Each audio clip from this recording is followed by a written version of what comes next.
الحمد لله نحمده ونستعينه ونستغفره ونعوذ بالله من شرور أنفسنا وسيئات أعمالنا من يهده الله فلا مضل له ومن يضلل فلا هادي له وأشهد أن لا إله إلا الله وحده لا شريك له وأشهد أن محمدا عبده ورسوله يا أيها الذين آمنوا اتقوا الله حق تقاته ولا تموتن إلا وأنتم مسلمون يا أيها الناس اتقوا ربكم الذي خلقكم من نفس واحدة وخلق منها زوجها وبث منهما رجالا كثيرا ونساء واتقوا الله الذي تساءلون به والأرحام إن الله كان عليكم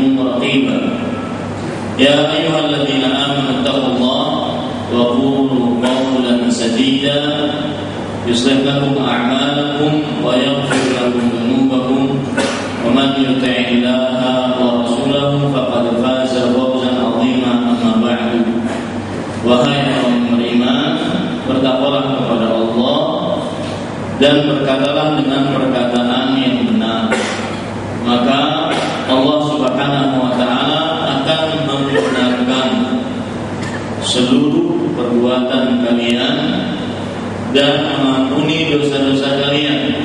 Barang siapa yang taat kepada Allah dan Rasul-Nya, maka sungguh dia telah mendapatkan kemenangan yang sangat besar. Amma ba'du, fa inna khairal hadits kitabullah wa khairal hadi hadi Muhammadin sallallahu alaihi wa ala alihi wasallam wa syarrul umuri muhdatsatuha wa kullu muhdatsatin bid'ah wa kullu bid'atin dhalalah wa kullu dhalalatin finnar. Alhamdulillah, kita bersyukur pada Allah Subhanahu wa ta'ala pada hari ini, hari Rabu malam tanggal 4 Jumadal Akhirah 1433 Hijriah, kita ditakdirkan kembali untuk duduk bersama mempelajari ayat-ayat suci Al-Quran atau hadis-hadis Rasul sallallahu alaihi wasallam. Salawat dan salam semoga selalu Allah berikan kepada Nabi kita Muhammad sallallahu alaihi wasallam, pada keluarga beliau, para sahabat, serta orang-orang yang mengikuti beliau sampai hari kiamat kelak. Bapak Ibu saudara-saudara yang dimuliakan oleh Allah Subhanahu wa ta'ala, sebelum saya memulai kajian, ada dua pemandangan menarik yang ingin saya ucapkan kepada Bapak Ibu sekalian. Semoga ini bisa menjadi motivator dan supporter bagi kita semua. Yang pertama yaitu bersyukurlah kepada Allah jika Anda ditakdirkan oleh Allah menjadi bagian atau bahagian dari penyampai agama Islam yang sempurna. Karena tidak semua orang ditunjuk oleh Allah Subhanahu wa ta'ala dan menjadi bahagian dalam penyampaian dakwah Islam ini bukan hanya duduk di atas kursi di hadapannya ini berbicara di depan orang banyak. Tidak. Jangan pernah meremehkan amalan baik walau sedikit pun. La tahqiranna minal ma'rufi syai'an walau an talqa akhaka biwajhin talib. Jangan sekali-kali pernah meremehkan kebaikan walau sedikit pun, meskipun hanya bertemu dengan saudaramu dalam keadaan muka manis, tersenyum. Siapa saja yang pernah menjadi bahagian dakwah untuk penyampaian Islam yang benar, maka bersyukurlah kepada Allah. Tidak semua orang ditunjuk oleh Allah. Baik mereka yang menyediakan tempat, baik mereka yang menyebar undangan walau hanya dengan satu SMS. Subhanallah. luar biasa. Seorang akan mendapatkan pahala yang sangat besar dari Allah Subhanahu wa taala ketika dia menjadi jembatan bagi orang lain untuk menuntut ilmu agama, walau hanya dengan 1 menit, bahkan tidak sampai menelpon kawan-kawannya, menjadi bahagia sebagai penyebar dakwah Islam yang dengannya dia meraih pahala Allah Subhanahu wa taala, yang dengannya mungkin seseorang masuk ke dalam agama Islam, yang dengannya mungkin seseorang bertaubat dari kesyirikan, dosa yang paling besar, kepada sunnah Nabi Muhammad SAW. Yang dengannya mungkin seseorang yang asalnya beribadahnya asal-asalan dia kembali kepada Allah Subhanahu wa taala. Dia ingin beribadah menjadi hamba Allah Subhanahu wa taala yang sebenar-benarnya. Bosan orang ini dengan maksiat. Ketika dia mungkin mencoba untuk menghadiri sebuah kajian atas ajarkan SMS kawannya.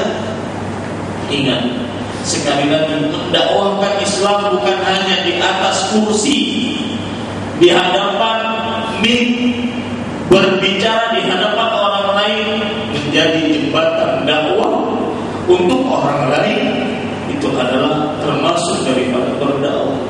Semua yang beraktivitas untuk menyebarkan agama Allah Subhanahu wa taala tidak lepas dari pahala Allah Subhanahu wa taala yang itu. Kenapa? Karena setiap yang menunjukkan kepada kebaikan, maka dia akan mendapatkan pahala dari kebaikan tersebut. Rasulullah SAW bersabda, hadis ini merupakan kebanggaan bagi orang yang berdakwah di jalan Allah Subhanahu wa taala, merupakan motivator bagi orang yang berdakwah di jalan Allah Subhanahu wa taala. Ketika dia mulai malas, ketika dia mulai butuh, dan itu wajar, iman manusia fluktuatif, naik turun. Ketika dia mulai tergiur dengan hal-hal lain selain menyampaikan agama Islam, maka ingatlah hadis ini. Rasul sallallahu alaihi wasallam bersabda, "Man dalla 'ala khairin falahu mithlu ajri fa'ilihi." Siapa yang menunjukkan kebaikan, maka dia akan mendapatkan pahala kebaikan tersebut. Siapa saja yang telah melapangkan tangannya untuk dijadikan lahan dakwah, maka dia akan mendapatkan pahala kebaikan tersebut. Berapa banyak orang yang mendengarkan, cukup mendengarkan saja. Bukankah Rasul sallallahu alaihi wasallam bersabda, "Wa innal malaikata la tadau ajnihataha li talibil ilm ridan bima yasna'." Dan sesungguhnya para malaikat meletakkan sayap-sayapnya untuk para penuntut ilmu, ridho karena apa yang mereka perbuat. Siapa yang mendatangkan mereka? Siapa yang mengajak mereka? Siapa yang menunjukkan lahan kepada mereka? Siapa yang menyediakan lahan? Siapa yang menyediakan tempat, sound system, kemudian penerangan dan segala macam yang sehingga tercipta aktivitas dakwah Islam? Dia termasuk di dalam yang mendalla 'ala khairin falahu mithlu ajri. Saya pernah bertemu dengan seorang sopir taksi. Dan ingat ini baik-baik, Bapak Ibu saudara-saudari sekalian yang dirahmati Allah Subhanahu wa taala. Lihat bagaimana Islam itu banyak sekali turukul khair, banyak sekali jalan-jalan kebaikan. Saya pernah naik taksi. Waktu itu yang menjadi sopir taksi adalah orang Arab Saudi. Di belakang jok dia itu ada kaset yang sangat luar biasa, dan kita tahu bahwasanya syekh-syekh yang mengisi di kaset tersebut adalah syekh-syekh yang ahli ilmu dengan judul-judul yang sangat luar biasa. Saya sudah tahu ini adalah gratis, dan itu kebiasaan mereka. Mereka mengatakan, saya tanya, ini dibeli apa dihadiahkan? Kata dia, khudh ma syi'ta wa da' ma syi'ta. Saya masih ingat perkataan ini. Ambil yang kau ingin, tinggalkan yang kau tidak ingin. Artinya itu hadiah. Coba, sambil berduplikasi dia ingin mendakwahkan agama Islam, dia ingin mengajak orang ke jalan kebaikan. Dia tahu hadis Rasul SAW besarnya bagaimana. Terutama Bapak Ibu saudara-saudari yang dimuliakan oleh Allah Subhanahu wa taala. Orang-orang yang menjualkan agama Allah. Kita ini kan seperti berdagang. Sebagaimana para pedagang, mereka dengan semangatnya pagi, siang, sore, malam menjajakan barang dagangannya sampai iklan di sepanjang jalan Banjarmasin untuk menjajakan jajarannya. Ada sebagian orang yang menjajakan dagangan Allah Subhanahu wa taala, hadir di majelis ilmu, ayo hadir di majelis ilmu. Ayo ini saya sediakan makanan, ayo ini saya sediakan minuman, ayo ini saya sediakan uang. Untuk apa kalian dakwah? Jalankan. Luar biasa. Dan ingat, para ulama sering mengatakan, yamutul alim wa yabqa kitabuhu. Seorang yang berilmu boleh meninggal, akan tetapi kitabnya masih tersisa. Seorang yang berilmu boleh meninggal, tetapi kitab yang dia tulis masih tersisa. Berapa banyak ulama yang meninggal puluhan abad yang lalu. Imam Nawawi, Al-Hafidz Ibnu Hajar, banyak sekali yang meninggal, tetapi kitab-kitab mereka masih tersisa di tangan-tangan kaum muslim. Masih ketika mereka dibaca, qala Nawawi rahimahullahu taala,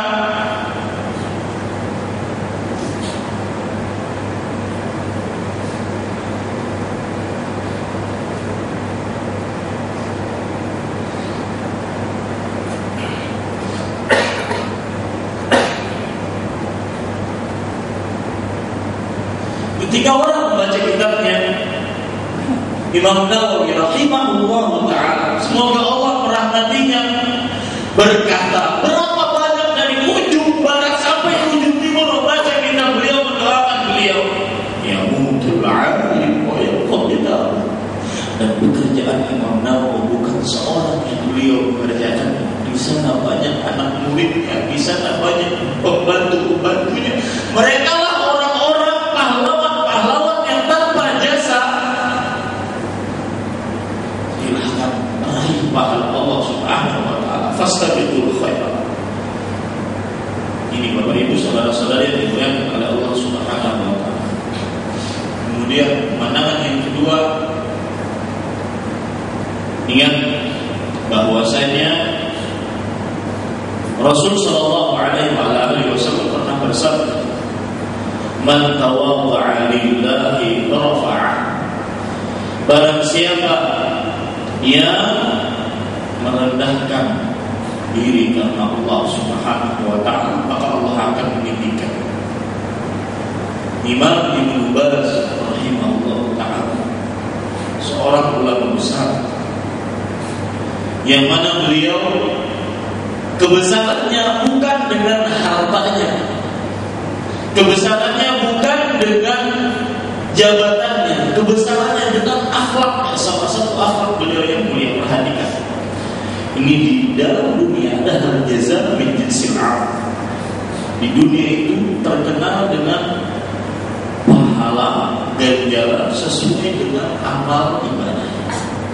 Beliau diundang dimanapun, sampai orang yang paling miskin di kota Madinah ketika mengundang beliau, beliau akan datangi. Sekalipun itu, ketika itu beliau datang dan tidak pernah menolak. Sekali habis isya, setelah menjawab pertanyaan-pertanyaan, beliau kemudian mempertanyakan jam. Kemudian beliau ingat suatu janji yang harus beliau datangkan. Beliau datangi, maka beliau datangi walimatul urus, orang yang paling miskin di kampung tersebut. Beliau duduk bersama mereka, beliau beliau makan, sampai selesai hajat mereka beliau isi kajian lagi, sampai semua itu beliau menjawab pertanyaan, kemudian beliau pulang. Ingat, man tawadha'a lillahi rafa'ah. Siapa yang merendahkan diri karena Allah, bukan tawadhu semu, yang benar-benar ikhlas karena Allah Subhanahu wa taala. Karena ada sebagian orang yang merendahkan diri karena ingin dipuji. Ini berbahaya. Maka suatu ketika Imam Ibnu Baz rahimahullah taala dipanggil oleh raja, waktu itu Raja Arab Saudi. Beliau datang terlambat. Kemudian kebiasaan raja datang, maka semua berdiri. Maka pada waktu itu Imam Ibnu Baz rahimahullah taala tetap dalam keadaan duduk.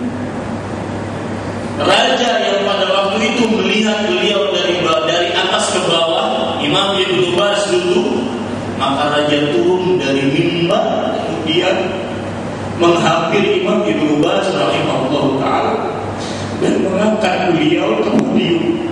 Barang siapa yang merendahkan diri karena Allah Subhanahu wa taala, Allah akan mengangkatnya. Raja yang turun. Ini Bapak Ibu saudara-saudara yang dimuliakan Allah Subhanahu wa taala, pemandangan yang sampai saat ini saya tidak bisa mengungkapkan kebahagiaan, berbahagia. Bersyukurlah kepada Allah, Anda merupakan bagian dakwah dari agama Islam yang benar ini. Dan ketika belajar agama yang benar, bukan berarti menjadikan hati kita keras, tidak pernah menangis di hadapan Allah Subhanahu wa taala. Tetapi menangislah ketika Anda sendirian di dalam kamar, menangisi kesalahan Anda, bahkan sampai istri Anda, orang tua Anda tidak mengetahui apa yang terjadi. Bapak Ibu saudara-saudara yang dimuliakan oleh Allah Subhanahu wa taala, cerita menarik tentang Imam Ibnu Mubarak, Abdullah bin Mubarak rahimahullah taala, yang mana kata Al-Hafidz Ibnu Hajar, zahidun wari'un 'abidun jami'u khisalul khairi mawjudun fihi. Ahli ibadah, ahli zuhud, ahli wara', mujahid, seluruh sifat kebaikan ada di dalam diri Abdullah bin Mubarak. Sampai teman-temannya Abdullah bin Mubarak rahimahullah taala bertanya, kira-kira apa yang menyebabkan Abdullah bin Mubarak seperti ini luar biasa ilmu, ketakwaan dan kemasyhuran beliau, padahal kami sholat sama seperti sholatnya Abdullah bin Mubarak, puasa seperti puasanya Abdullah bin Mubarak, sholat malam seperti sholatnya sholat malam Abdullah bin Mubarak. Ternyata salah satu yang mengakibatkan beliau seperti itu, ketika semua tidur, beliau bangun. Pada saat itu listrik tidak ada. Kalau sudah masuk malam, terbenam matahari, maka akan gelap gulita. Pada saat itu beliau menangis terseduh-seduh, mengingat bagaimana gelapnya alam kubur yang hanya 2,5 meter, kemudian setengah meter yang gini punya. Kemudian salah seorang sahabatnya, al-ana arafna bihi faddala alaihi. Sekarang kami mengetahui bahwasanya dengan seperti inilah Abdullah bin Mubarak dimuliakan di atas kami.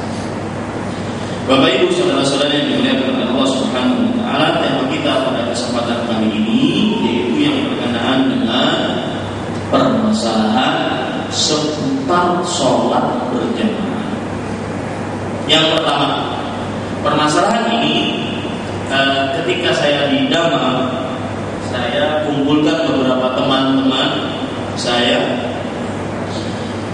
permasalahan yang kira-kira banyak sekali dialami oleh masyarakat muslim tentang sholat berjamaah. Yang pertama, permasalahannya di manakah sholat jamaah dilaksanakan. Ini mengacu kepada seringnya ditanyakan permasalahan, bolehkah kita sholat berjamaah di mushola kantor? Padahal di depan kita sekitar 100-200 meter ada masjid. Kemudian bolehkah kita sholat di mushola rumah, kemudian menjadikan di dalam rumah tersebut mushola dan kita sholat berjamaah di sana, suami, istri dan anak-anaknya. Nah, ini permasalahan pertama. Jawabannya adalah sholat berjamaah dinamakan sholat berjamaah ketika dilaksanakan di masjid. Sholat berjamaah dinamakan sholat berjamaah ketika dilaksanakan di mana? Di masjid. Dalilnya yang pertama surat At-Taubah ayat 18, Allah Subhanahu wa taala berfirman, "Innama ya'muru masajidallah man amana billahi wal yawmil akhir wa aqama as-salata wa ata az-zakata wa lam yakhsha illallah." Sesungguhnya yang memakmurkan masjid Allah adalah yang beriman kepada Allah dan hari akhir. Perhatikan, kata-kata memakmurkan di sini di dalam kitab Mufradat bi Gharibil Quran yang dikarang oleh Ar-Raghib Al-Asfahani, beliau mengatakan imaratul masjid, memakmurkan masjid, takunu bibinaiha, bisa jadi dengan cara membangunnya, wa tanzifiha, dan bisa jadi dengan cara membersihkannya, wa furushiha wa inaratiha, atau memberikan alas pada masjidnya atau penerangan pada masjidnya, kama takunu imaratuha bis-sholati fiha, sebagaimana juga memakmurkan masjid bisa dengan mengerjakan sholat di dalamnya. Kemudian kalau kita lihat ijma' para sahabat, ijma'nya para sahabat, saya ingat ijma' ini nanti nggak tahu, saya masih ada jadwal nggak di Baitul Hikmah. Saya ingin bahas itu salah satu tulisan yang berjudul Para Khulafaur Rasyidin, pelaku bid'ah pertama. Ya, wajar orang yang menulisnya karena dua sebab. Kata Imam Utsaimin, orang yang masih mengatakan ada bid'ah hasanah tidak lebih dari dua hal. Yang pertama, dia menganggap itu perbuatan bukan perbuatan bid'ah. Yang kedua, dia tidak tahu bahayanya perbuatan bid'ah. Tidak lebih dari ini. Orang yang mengatakan masih adanya bid'ah hasanah tidak lebih dari ini. Dia menganggap itu bukan perbuatan bid'ah, akhirnya dia katakan bid'ah hasanah, atau dia tidak mengetahui bahaya buruknya perbuatan bid'ah. Dan sudah lama kita tidak berbicara tentang kullu bid'atin dhalalah. Baik, Bapak Ibu saudara-saudari yang dimuliakan oleh Allah Subhanahu wa taala, dari yang kedua ijma' sahabat. Dari perkataan Abdullah bin Mas'ud radhiyallahu anhu yang diriwayatkan oleh Imam Muslim. Abdullah bin Mas'ud radhiyallahu anhu mengatakan, "Wa inna min sunanil huda as-salatu fil masjidil ladzi yu'adzanu fihi." Lebih tepatnya saya baca awalnya biar tidak bingung. Wa inna nabiyya sallallahu alaihi wasallam 'allamana sunanal huda.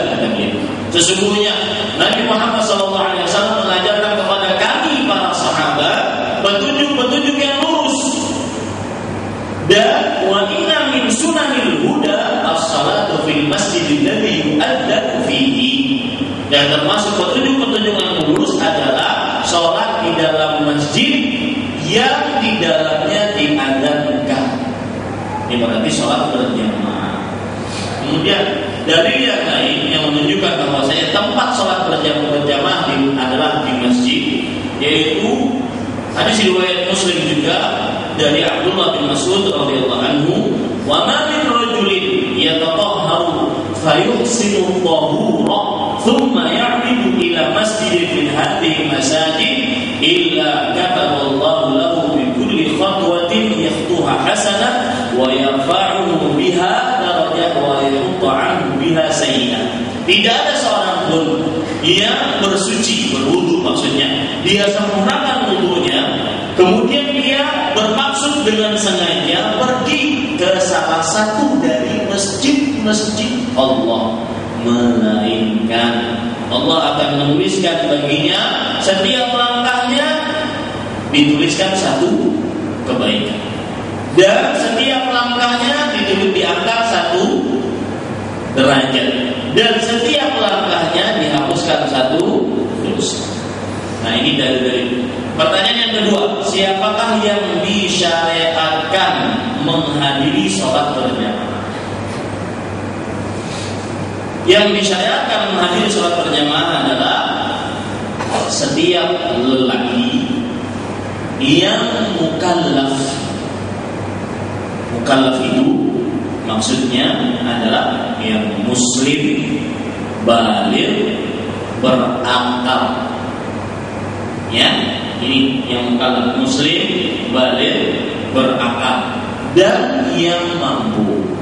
Perhatikan baik-baik. Siapakah yang disyariatkan menghadiri sholat berjamaah? Yaitu setiap lelaki. Ini yang diwajibkan maksud saya. Ya, disyariatkan di sini adalah diwajibkan. Setiap lelaki yang mukallaf. Mukallaf ada 3 subnya. Siapa tadi? Muslim, baligh, kemudian berakal, dan yang mampu. Berarti di sana ada lelaki yang bukan muslim tidak wajib baginya, tetapi aktivitasnya di hari kiamat. Ya, yang muslim tidak berakal tidak wajib. Yang muslim tidak mukallaf, tidak apa tadi? Baligh tidak wajib. Ya, dan ada lelaki yang tidak mampu seperti orang tua, maka ini tidak wajib. Ya.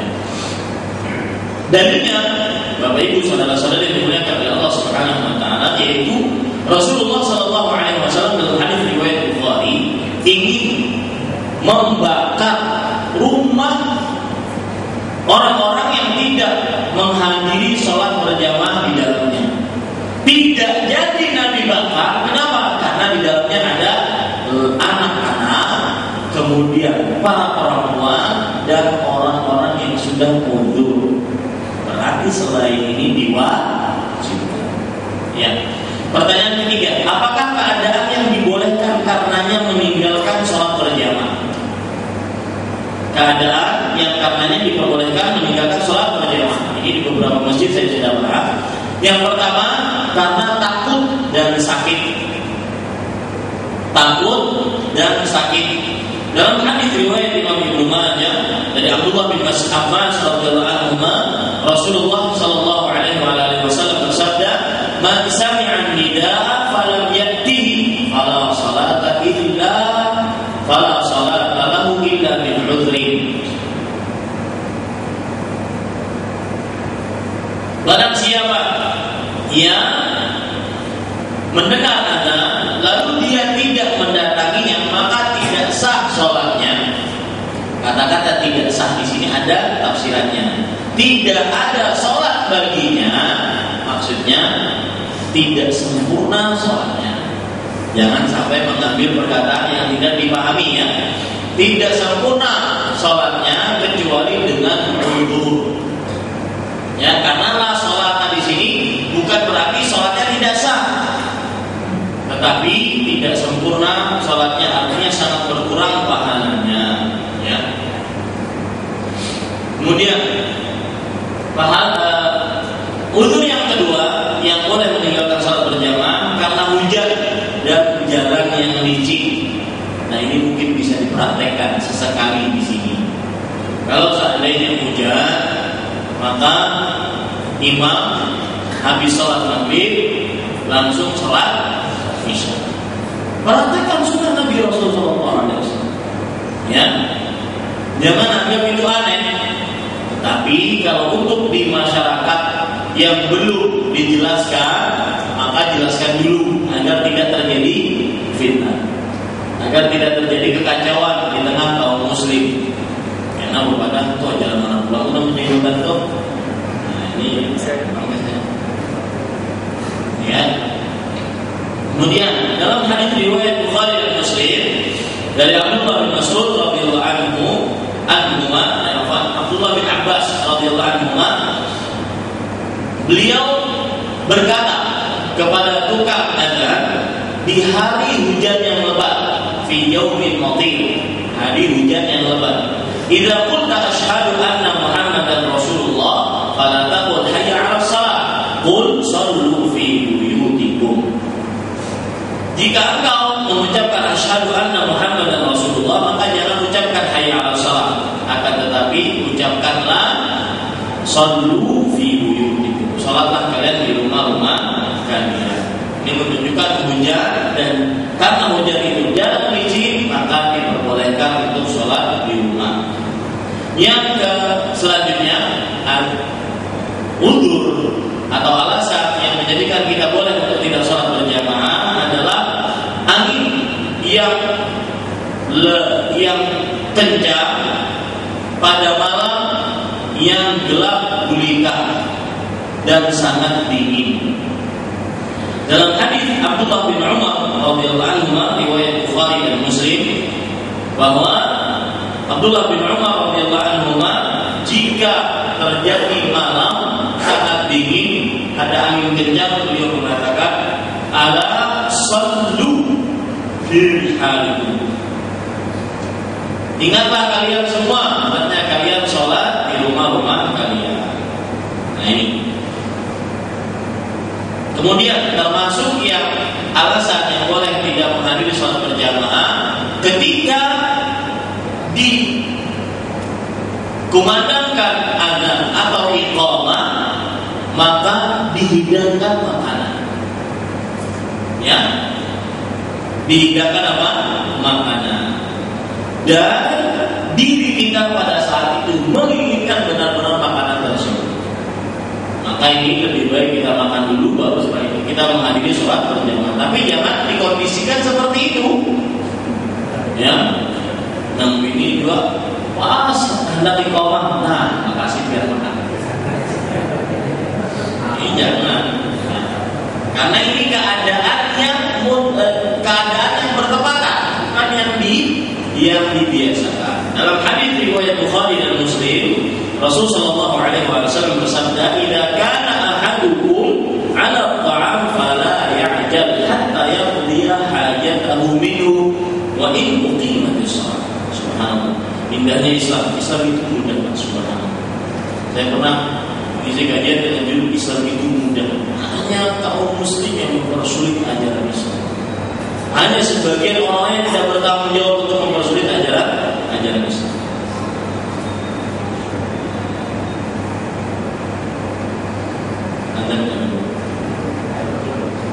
Belum.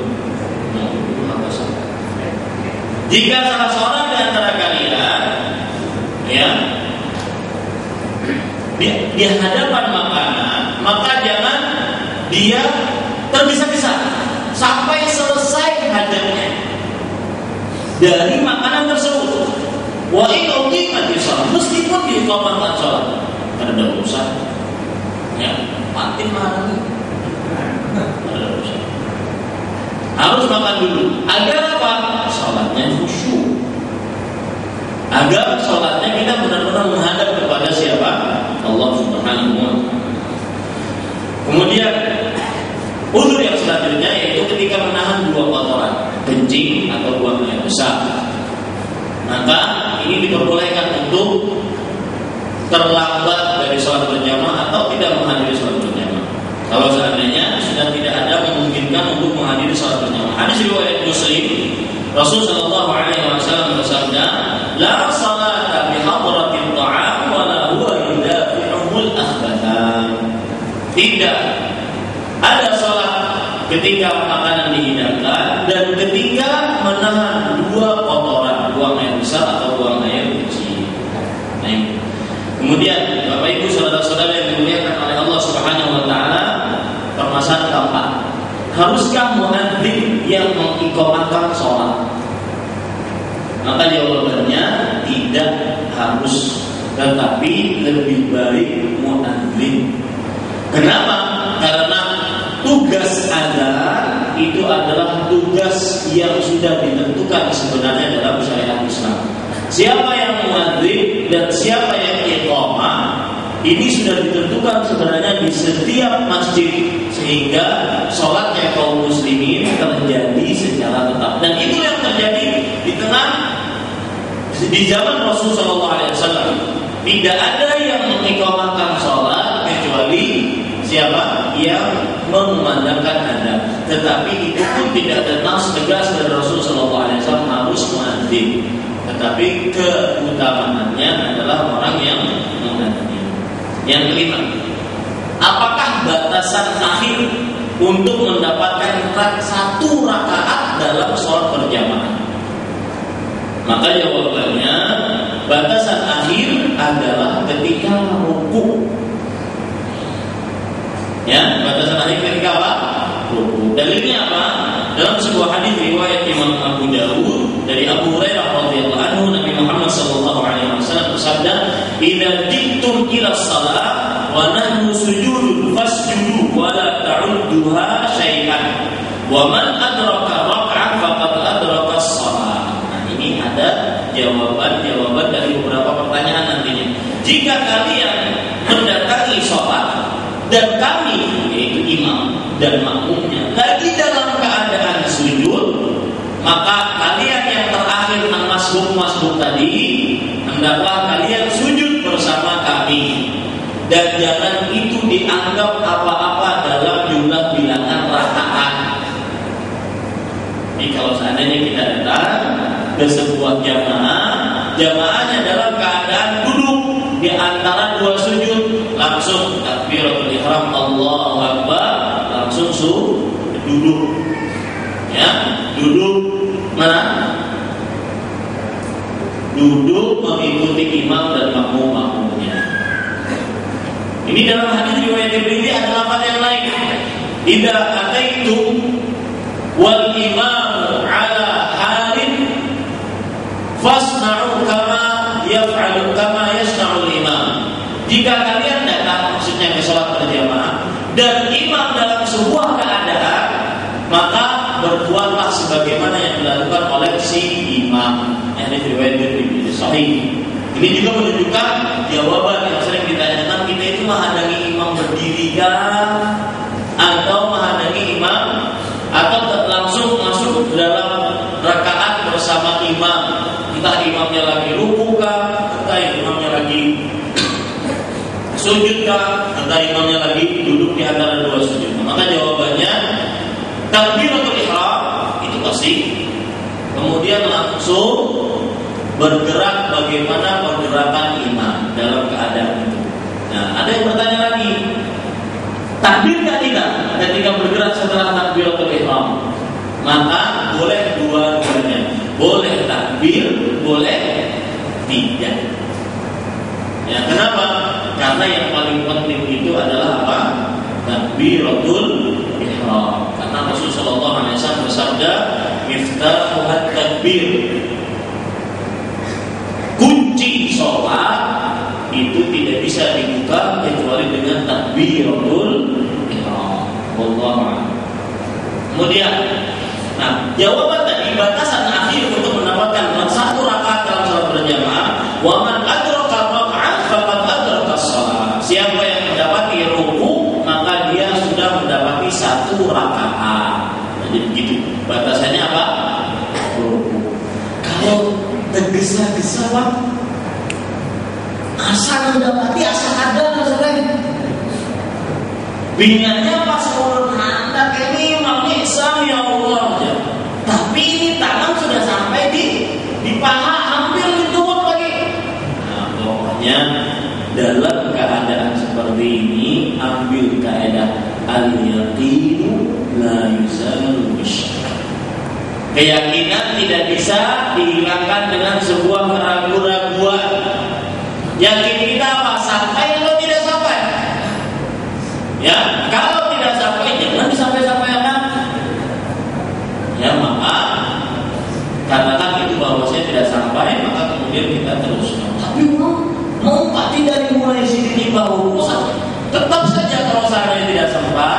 tidak sampai, maka aturannya adalah sampai kapan? Sampai imam itu, sampai makmum itu bisa mengikuti ruku.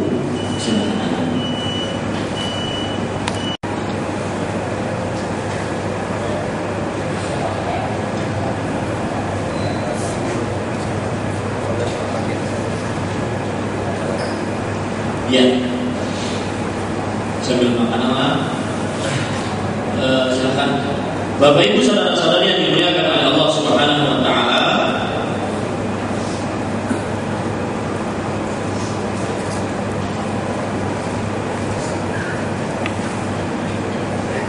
Tadi kita bahas tentang apakah batasan akhir, sudah kita jawab. Nah, pertanyaan selanjutnya, kapankah berdiri ketika iqamah diucapkan? Di sini terjadi perbedaan pendapat di antara para ulama. Ada yang berpendapat mulai dari Allahu Akbar itu berdiri karena iqamah. Ada yang berpendapat ketika qad qamatis shalah karena sesuai dengan ucapannya. Artinya telah didirikan sholat. Ada yang berpendapat setelah makmum melaksanakan setelah muadzin melaksanakan iqamah. Maka jawabannya tidak ada batasan tertentu.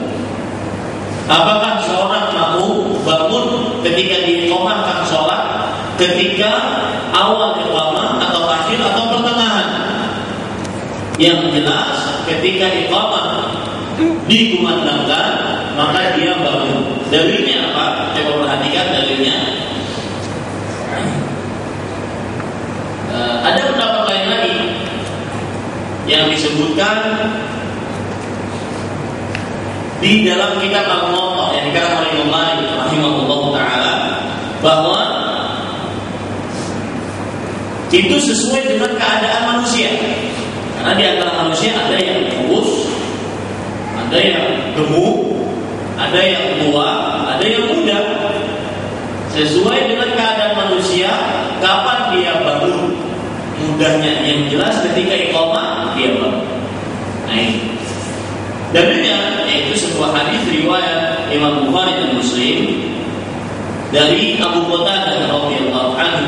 Rasul sallallahu alaihi wasallam bersabda, "Idza uqimatis salatu fala taqumu hatta tarawni wa qad kharajtu." Jika telah dibangkitkan sholat atau diiqamahkan sholat, jangan kalian bangun sampai kalian melihat aku keluar. Nah ini berarti kita bangunnya kapan? Ketika imam datang. Jangan kalian bangun sampai melihat aku keluar, yaitu ketika imam datang. Ini Bapak Ibu saudara-saudari yang dimuliakan oleh Allah Subhanahu wa taala. Kemudian ayat selanjutnya, berapa jarak antara iqamah, adzan dan iqamah?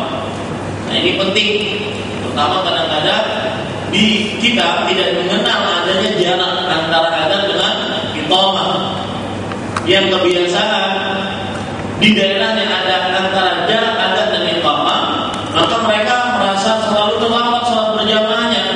Kenapa? Karena habis adzan paling 2 menit 3 menit langsung iqamah. Padahal di sana ada jarak antara adzan dan iqamah.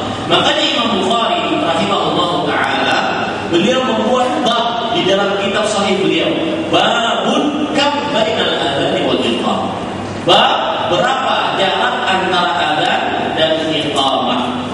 Akan tetapi tidak terdapat nas dari yang tegas jarak antara adzan dan iqamah, ya.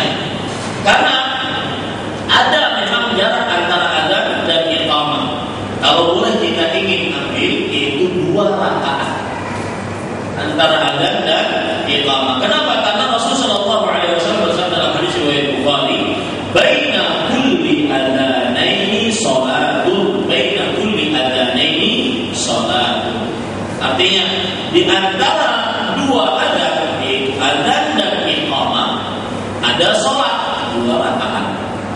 Di antara dua adzan, yaitu adzan dan iqamah, ada sholat, yaitu 2 rakaat. Nah ini Bapak Ibu, saudara-saudari yang dimuliakan oleh Allah Subhanahu wa taala, bahwa di sana ada jarak antara adzan dan iqamah. Jadi jangan langsung pindah-pindahan makmumnya sholat maghrib bareng sama yang ini udah dulu lagi berapa jamaah dulu. Ada namanya maghrib, namanya bangun. Ya, makanya Imam Ibnu Baz rahimahullah dalam fatwa beliau mengatakan, la ya'jal bil iqamah hatta yaqra biha al-imam wa yaqulu dzalika rubu'u sa'ah aw thulutsu sa'ah aw nahwu dzalik. Jangan tergesa-gesa untuk mengiqamahkan sholat sampai diperintahkan oleh imam. Ini kadang-kadang penting. Kalau menyinggung sedikit, sebagian orang itu prioritas itu terbalik. Kalau sudah terlambat imam ini datang, mulai kayak orang paling sibuk sedunia. Ini aja terlambat imam ini datang. Karena pulang membawai ke kawan meninggalkan hidup. Terlambat imam, jamnya mati di sana. Ya bagus. Terlambat imam. Lihat dong, kalau menonton TV, nah 2 jam, 3 jam, kalau habis-habis karena terlambat, hanya semenit, 2 menit di dalam masjid. Padahal setiap selama menunggu sampai diiqamahkan sholat, seorang malaikat akan berdoa, Allahumma ighfir lahu, Allahumma arhamhu, Allahumma tub alaihi. 3 doa.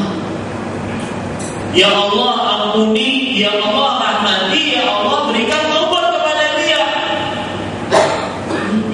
Nah itu yang namanya prioritas terbalik. Nah didahulukan terbalik. Apa mana ditolak lagi? Apa ditolak lagi? Subhanallah. Wa yakunu dzalika rubu'u sa'ah aw thulutsu sa'ah atau dzalik. Kemudian kata Imam Bukhari rahimahullah, maka ibu saudara-saudari, bapak ibu saudara-saudari yang dimuliakan oleh Allah, bisa iqamah itu dilakukan setelah 1/4 jam atau 10 menit atau yang semisalnya. Ya, dan ini tidak wajib, artinya harus sekian jam, harus sekian menit, tidak. Tetapi ada jarak antara adzan dengan iqamah.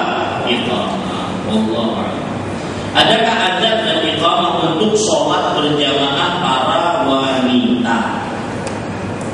Ya, maka jawabannya dalam hadis Aisyah dan Ummu Salamah radhiyallahu anha bahwasanya diperbolehkan adzan dan iqamah jika yang imam, yang makmumnya juga perempuan. Kata diperbolehkan bukan apa? Wajib. Ini dilakukan oleh Aisyah dan juga dilakukan oleh Ummu Salamah dalam hadis riwayat Imam Baihaqi. Kemudian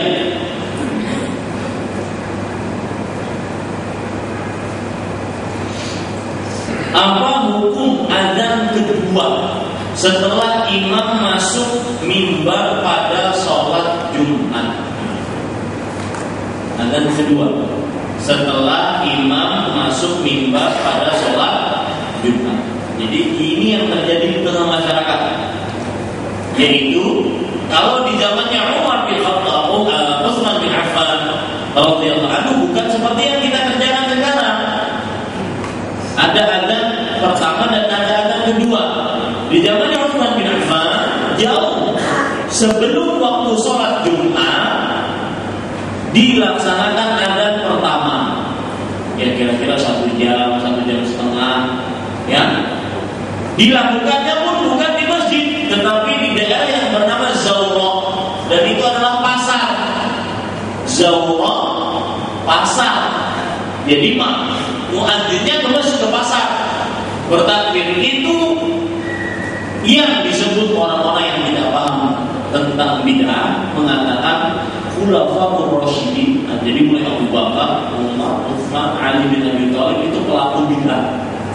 Ini apakah tidak harus diberikan pelajaran karena kurang diberikan pelajaran? Belum tidak menyebutnya kurang ajar. Orang yang diridhoi oleh Allah Subhanahu wa taala disebut pelaku bid'ah.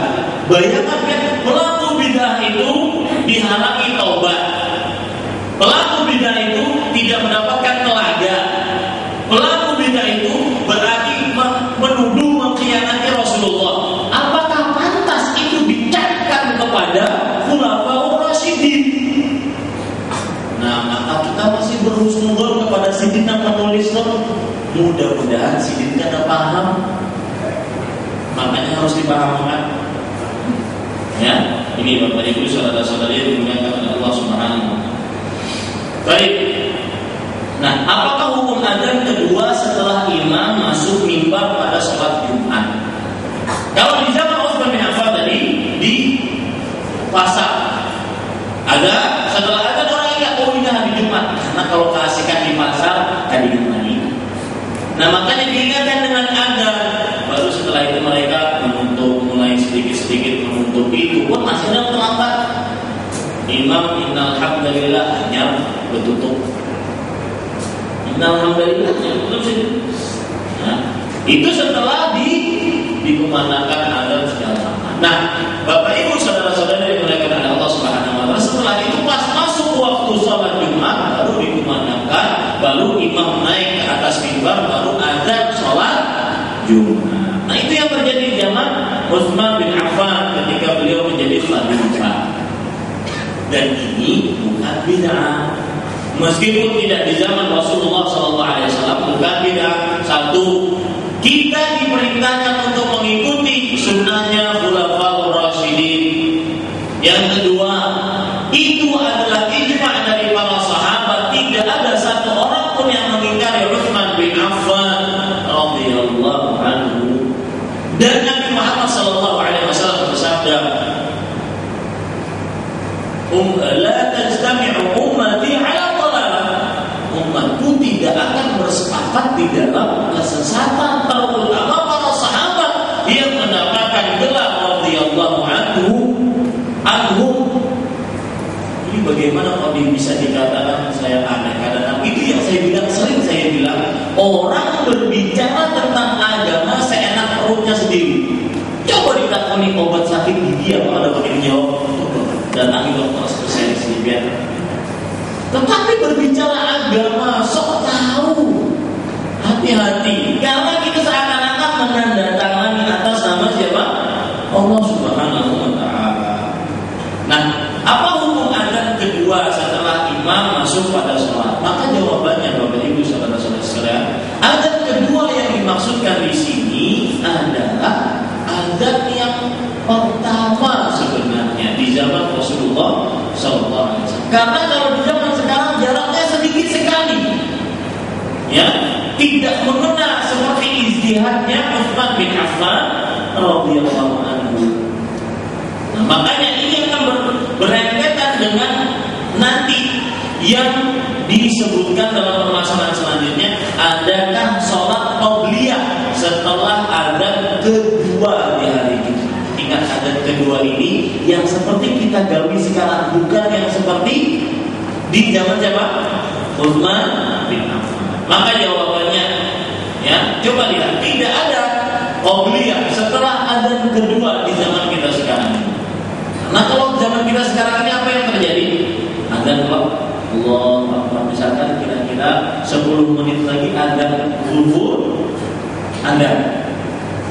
Kemudian setelah itu apa yang terjadi? Sholat qabliyah. Ya, kemudian setelah itu imam naik ke atas mimbar. Baru setelah itu adzan yang kedua. Ya. Nah, ini Bapak Ibu saudara-saudara yang dimuliakan oleh Allah Subhanahu wa taala. Adzan yang pertama ini kalau di zaman kita sekarang tidak ada qabliyahnya, qabliyah sholat Jumat. Kenapa? Coba perhatikan dalam sebuah hadis riwayat dari Abu Hurairah radhiyallahu anhu, Rasul sallallahu alaihi wasallam bersabda, "Man intasala tsumma atal jumu'ata." Siapa yang nanti lalu dia menghadiri salat Jumat berjamaah, fa shalla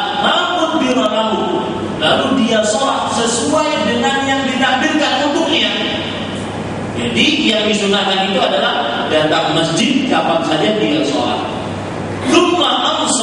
Lalu ketika imam naik baru selesai.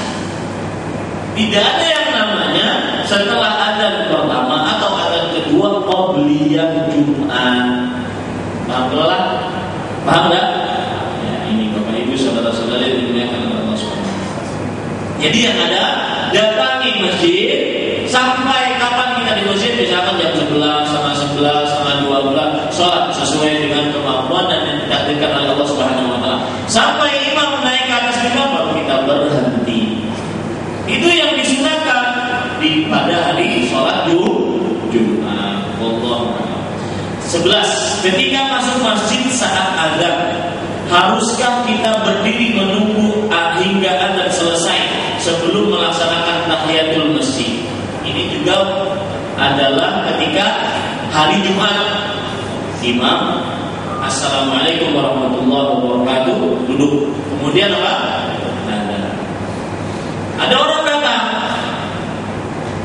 ketika ada sholat Jumat setelah imam salam. Ya, mana setelah adzan ini imam menyampaikan khutbahnya. Maka yang dilakukan oleh si makmum pada saat itu adalah dia bersegera melaksanakan sholat 2 rakaat tahiyatul masjid. Kenapa? Karena menjawab adzan lebih rendah kedudukannya daripada mendengarkan khutbah. Mendengarkan khutbah hukumnya wajib, menjawab adzan hukumnya sunnah di sini pada saat keadaan ini. Ya? Nah, beda dengan tadi yang terjadi pada maghrib.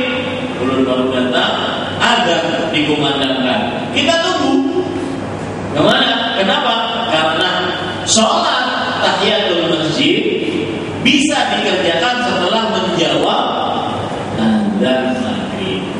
Bisa dipahami ya? Nah ini, jadi jangan sampai keliru kita. Dan sebuah pemandangan yang sangat nikmat ketika kita beribadah, benar-benar rasanya kita mencontoh hanya Rasulullah SAW. Ini nikmat sekali. Tidak ada kenikmatan yang lebih daripada ini. Bukan berarti kita merasa yang paling wujud. Ini keliru kadang-kadang.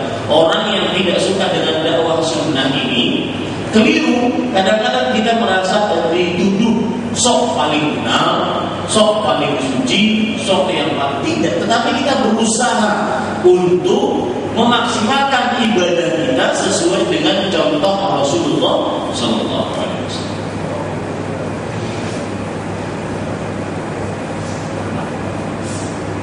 Yang ke-10 adalah sholat qobliyah setelah ada, tidak ada jawabannya. Ya, yang ada adalah kita masuk masjid. Kapan kita masuk masjid? Masih ada waktu sebelum imam naik ke atas mimbar, kita sholat sesuai dengan yang ditakdirkan oleh Allah Subhanahu.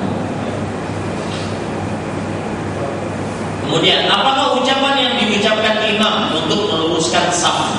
Nah, ini banyak ucapannya. Yang biasa kita dengar, saya ucapkan dalam hadis riwayat Imam Bukhari dari Anas bin Malik radhiyallahu anhu, "Sawwu sufufakum, fa inna taswiyatas sufuf min iqamatis shalah." Ada sawwu sufufakum, fa inna taswiyatas saffi min tamamis shalah. Banyak ya, termasuk juga yang sering saya sebutkan juga, wala tadaru furujatin lisyaitan. Jangan tinggalkan kekosongan untuk syaitan. Ini hadis diriwayatkan oleh Imam Abu Dawud. Ya. Kemudian juga istau, ini sering saya sebutkan juga. Atau sawu, itu termasuk sunnah-sunnah Rasulullah Sallallahu Alaihi Wasallam. Beliau juga dalam hadis riwayat Imam Anas bin Malik radhiyallahu anhu dari Sunan An-Nasa'i, beliau mengucapkan istau 3 kali. Istau.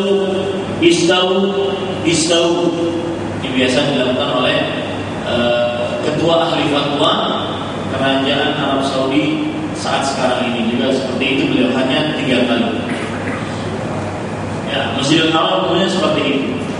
Saya teringat sebuah PR yang belum saya kerjakan untuk liburan di Banjarmasin ini. Ingin sekali mengumpulkan para khotib Jumat untuk mengadakan pelatihan khutbah Jumat.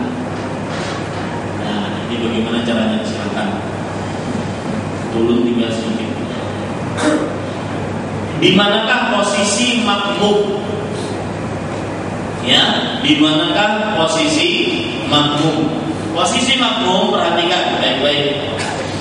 Dalam hadis yang diriwayatkan oleh Imam Muslim, ya, dan juga Imam Muslim,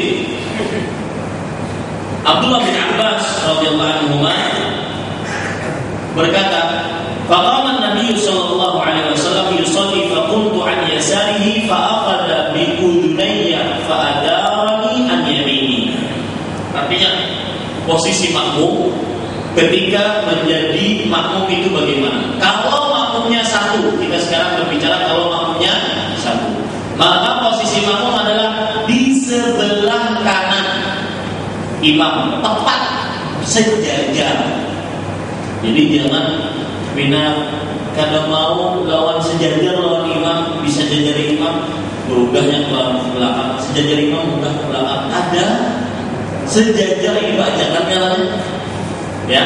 Nah, Bapak Ibu saudara saya sekalian, yang terjadi pada Abdullah bin Abbas radhiyallahu anhu, suatu ketika Nabi Muhammad sallallahu alaihi wasallam sholat. Lalu Abdullah bin Abbas datang dan berdiri di samping kiri Rasulullah SAW sejajar. Lalu Nabi Muhammad SAW mengambil telinganya Abdullah bin Abbas, waktu itu masih muda beliau seret kemana?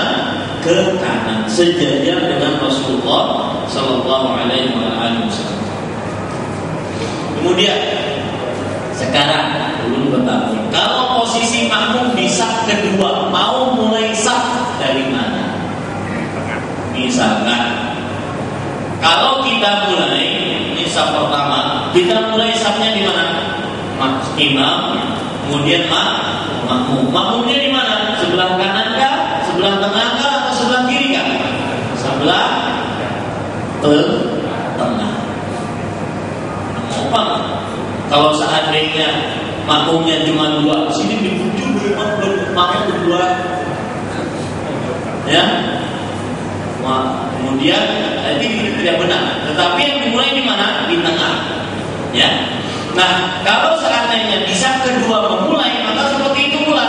Mulailah dengan di tengah, lalu ke samping kanan. Baru setelah itu kemana? Ke samping kiri. Begitu seterusnya. Jangan sampai dua memulainya di ujung sebelah kanan. Ya. Di paling pojok sebelah kanan. Kenapa? Karena kita mengikuti saf yang pertama. Coba perhatikan perkataan dari Imam Ibnu Baz rahimahullah taala dalam fatwa beliau, as-saffu yabda'u minal wusta mimma yalil imam. Artinya saf itu dimulai dari tengah, di belakang imam.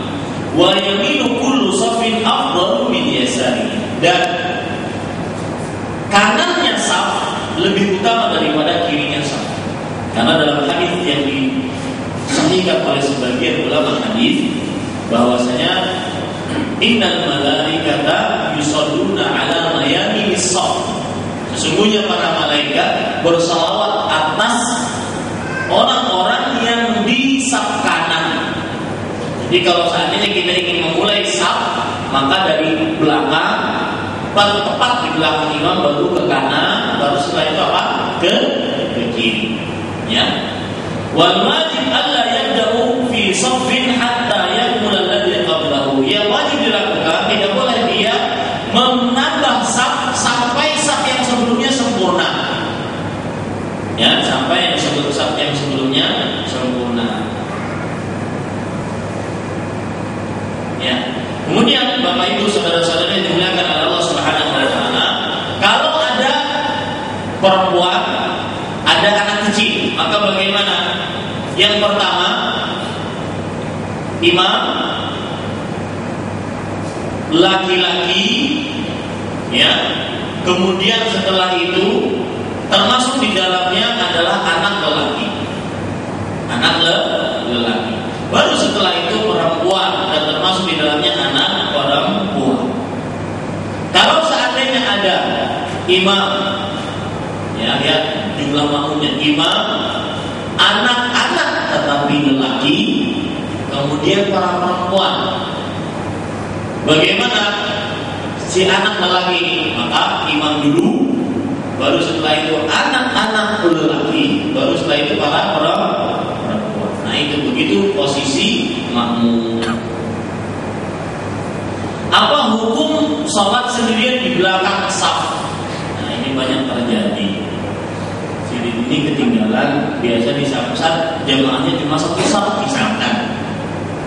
Jadi datang terlambat mencari makmum menghadiri dan datang makmum imamnya anak rukuk sudah.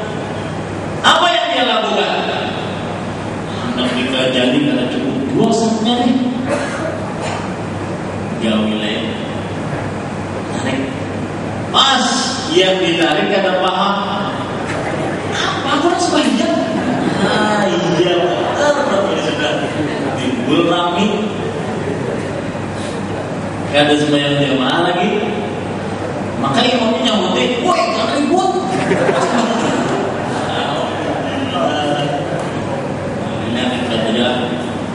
Nah, yang paling bagus dilakukan adalah Bapak Ibu saudara-saudara sekalian. Perhatikan yang pertama, hadis Rasul Shallallahu Alaihi Wasallam dalam hadis riwayat Imam Abu Daud dari Wabisah radhiyallahu anhu, anna Rasulullah radhiyallahu anhu bercerita, anna Rasulullah Shallallahu Alaihi Wasallam ra'a rajulan yusalli khalfa as-saffi wahdahu, fa amarahu an yu'idahu as-salat. Rasul Shallallahu Alaihi Wasallam pernah melihat seseorang sholat di belakang saf sendirian. Artinya di belakang saf itu, misalkan safnya dua penuh, sini di belakang serangan, ya serangan sini di belakang. Maka Nabi Muhammad SAW memerintahkan untuk mengulang sholatnya. Kalau diulang sholatnya berarti sholat sebelumnya Pak? Tidak. Nah ini hadis harus dijelaskan. Maksud penjelasan hadis ini adalah bahwasanya orang yang kalau dia datang sholat berjamaah, dia mengambil tempat paling terakhir, sedangkan safnya belum sempurna, dia sholat di saf yang sendirian, maka sholat orang ini gak sah. Ya, adapun kalau seandainya safnya sudah penuh, baik nomor 1, nomor 2, nomor 3 menghadang ke dada, maka jangan ditarik saf. Kenapa? Karena para ulama mengatakan terdapat beberapa kerusakan. Yang pertama, saf yang asalnya sempurna jadi kosong gara-gara tarikan sini ini. Satu.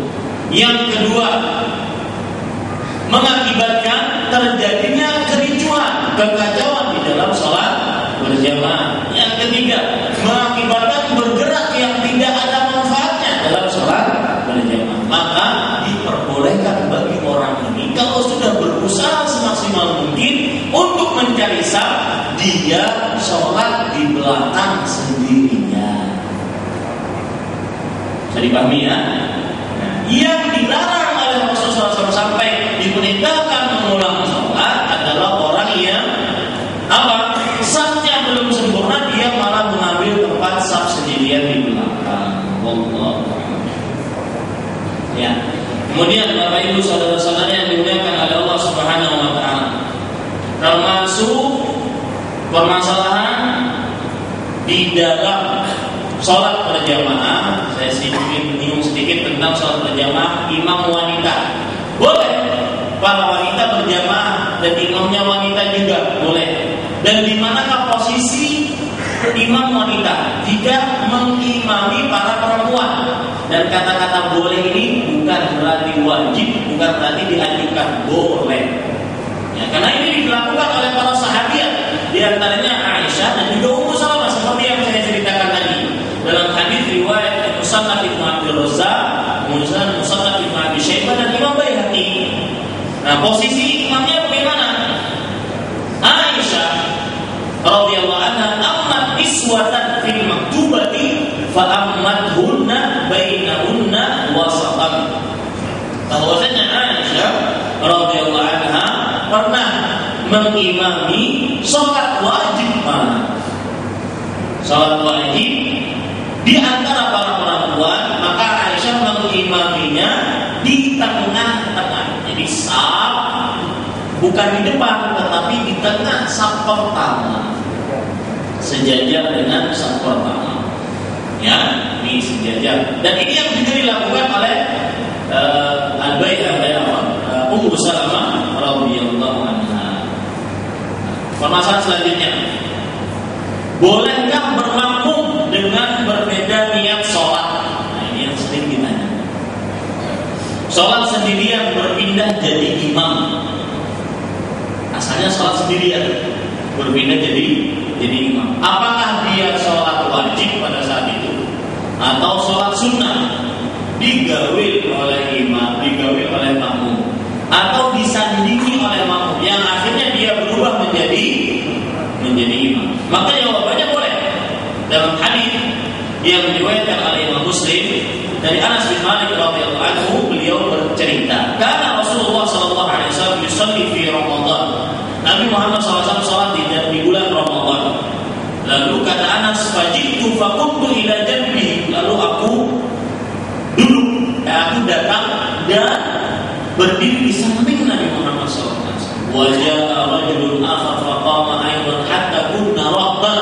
Lalu datang yang lain sampai akhirnya jumlah kami menjadi 10. Rah itu adalah jumlah dalam hitungan Arab dari nomor 1 sampai 10. Nah, falamma hasan Nabi sallallahu alaihi wasallam anna khalfahu ja'ala yatajawazu fi shalah. Ketika Nabi Muhammad merasa di belakangnya ada makmum yang banyak, nanti memperingan salatnya. Ini menunjukkan asalnya beliau salat sendirian, didatangi oleh makmum menjadi beliau berpindah niat menjadi imam, diperbolehkan. Nah, permasalahan selanjutnya, perhatikan permasalahan. Makmum berpindah menjadi imam. Makmum berpindah menjadi imam, yaitu ketika imam sudah salam, jemaah masbuk melanjutkan berimam kepada jemaah yang masih meneruskan sholat masbuk juga. Ini terjadi dua hal, seperti yang pernah ditanyakan di sini juga. Misalkan ada orang sholat, kemudian 5 orang masbuk berdiri mereka. 1 orang dari 5 tersebut maju ke depan, biar yang 4 menjadi makmum. Ada lagi kondisi yang selanjutnya, yaitu 5 orang bangun, ya tetap setiap dari 5 orang ini meneruskan sesuai dengan sendiri-sendiri. Datang makmum yang lain, masbuk badan sudah masbuk badan, ya. Rakaat kedua, masbuk ketiga, jamaah kedua, jamaah ketiga. Nah, ini datang menjadikan siapa? Yang masbuk tadi menjadi imam. Nah, ini permasalahannya. Pahami dulu permasalahannya. Maka jawabannya, Bapak Ibu saudara-saudara yang dimuliakan oleh Allah, ini disebut dalam bahasa fikih itmamul masbuk bi masbuqin akhar athna as-shalah. Menyempurnakan seorang masbuk menyempurnakan dengan masbuk yang lain ketika sholat. Imam Ibnu Taimiyah rahimahullah menyebutkan ini boleh, tapi tidak sunnah. Boleh dalam artian apa? Kalau dikerjakan juga sholatnya sah. Tetapi kalau boleh diberikan pilihan, maka jangan mengerjakan seperti itu. Paham ya? Kalau boleh diberikan pilihan, maka jangan mengerjakan seperti itu.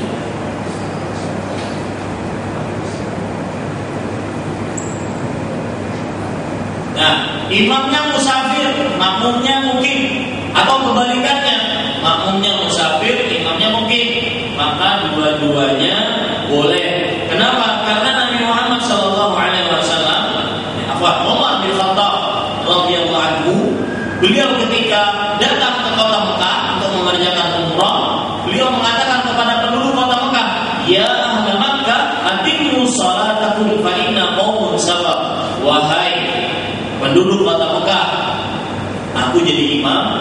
Kalau sudah selesai salatku, maka sempurnakan sholat kalian, karena kami adalah orang-orang yang lagi dalam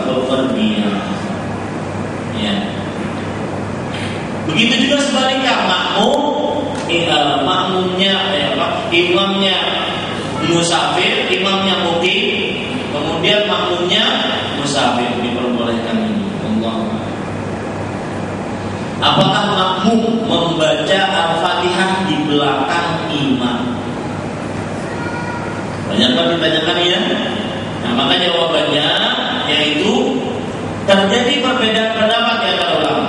Pendapat yang pertama, tidak wajib sama sekali membaca Al-Fatihah di belakang imam. Dan ini pendapatnya mazhab Hanafiyah. Tidak wajib sama sekali membaca di belakang imam. Dan juga pendapatnya Imam Asy-Syaukani rahimahullah taala. Dan pendapat yang kedua yaitu bahwasanya wajib membaca Al-Fatihah, dan ini pendapatnya jumhur, dan termasuk di dalam jumhur adalah pendapatnya Imam Syafi'i rahimahullah taala, yaitu wajib membaca Al-Fatihah. Mau kita jadi imam, mau jadi makmum, mau di sholat serangan, mau rakaat pertama, rakaat kedua, ketiga, keempat, wajib pokoknya baca surat Al-Fatihah. Dan mereka punya dalil yang kuat. Hadis riwayat Bukhari dan Muslim, la sholata liman lam yaqra bi Fatihatil kitab. Tidak sah salat seseorang yang tidak membaca surat Al-Fatihah. Pendapat yang ketiga yaitu dirinci, membedakan antara sholat yang dikeraskan imam suaranya dan tidak dikeraskan. Dibedakan. Jika imam mengeraskan bacaan di dalam sholat, maka si makmum tidak membaca Al-Fatihah. Jika imam tidak mengeraskan, artinya melirikkan suaranya, seperti pada sholat zuhur, asar, maghrib di rakaat ketiga, isya rakaat ketiga dan keempat, maka si makmum membaca Al-Fatihah. Dan ini wallahu a'lam pendapat yang paling kuat. Dan ingat, ini masalah khilafiyah yang tidak boleh kita jadikan sandaran di dalamnya walak dan barok. Artinya berlepas dan berkawan. Ya, ini masalah apa? Khilafiyah di antara para ulama. Dan Bapak Ibu saudara-saudara yang dimuliakan oleh Allah Subhanahu wa taala, dalil pendapat yang ketiga ini, perhatikan kenapa saya paling kuat memilih pendapat yang ketiga, yaitu membedakan antara suaranya imam. Dalilnya yaitu bahwa Allah Subhanahu wa taala berfirman dalam surat Al-A'raf ayat 204, "Wa idza quri'al Qur'an fastami'u lahu wa ansitu la'allakum turhamun." Jika dibacakan Al-Qur'an, maka dengarkan dan perhatikan dengan seksama agar kalian mendapat rahmat. Kemudian dalam hadis riwayat Imam Bukhari, Muslim, Abu Dawud, Nasai, Ibnu Majah, Rasul sallallahu alaihi wasallam bersabda, "Innama ju'ila al-imamu liyutamma bihi, fa idza kabbara fakabbiru wa idza qara'a fansitu." Sesungguhnya imam itu dijadikan untuk diikuti. Jika dia bertakbir, maka kalian wahai para makmum bertakbirlah. Jika dia membaca, maka dengarkanlah. Jelaskan hadisnya? Jika dia membaca, maka dengarkanlah. Kemudian di sana ada hadis yang lebih tegas lagi dari Rasul sallallahu alaihi wasallam, yaitu sebuah hadis riwayat Imam Ahmad dan hadisnya hasan, dihasankan oleh Al-Hafiz Ibnu Hajar rahimahullah, dari Ubadah bin Samit radhiyallahu anhu, bahwa Rasul sallallahu alaihi wasallam pertama kali melarang orang membaca di belakang beliau kecuali surat Al-Fatihah. Kata beliau, "La taf'alu illa bi Fatihatil kitab." Jangan kalian baca surat di belakangmu kecuali surat Al-Fatihah. Kemudian di hadis yang selanjutnya Rasulullah sallallahu alaihi wasallam mengatakan, "La'allakum taqra'una wal imam yaqra." Jangan-jangan kalian membaca dan ketika itu imam membaca. Jangan-jangan kalian wahai para makmum membaca surat ketika itu imam membaca. Dalam hadis riwayat Imam Malik dalam kitabnya Al-Muwatta, Abu Hurairah menceritakan bahwa fatahan nasu min qira'ah hina yanharu Rasulullah sallallahu alaihi wasallam bil qira'ah.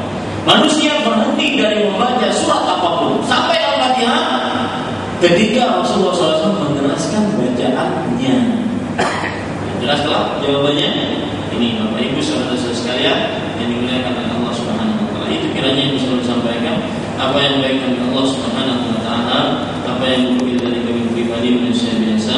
Sallallahu alaihi Muhammad walhamdulillahi rabbil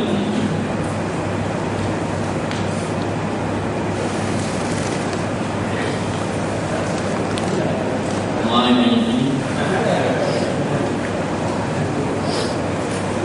Ini sebutin kertas. Ini SPC katanya.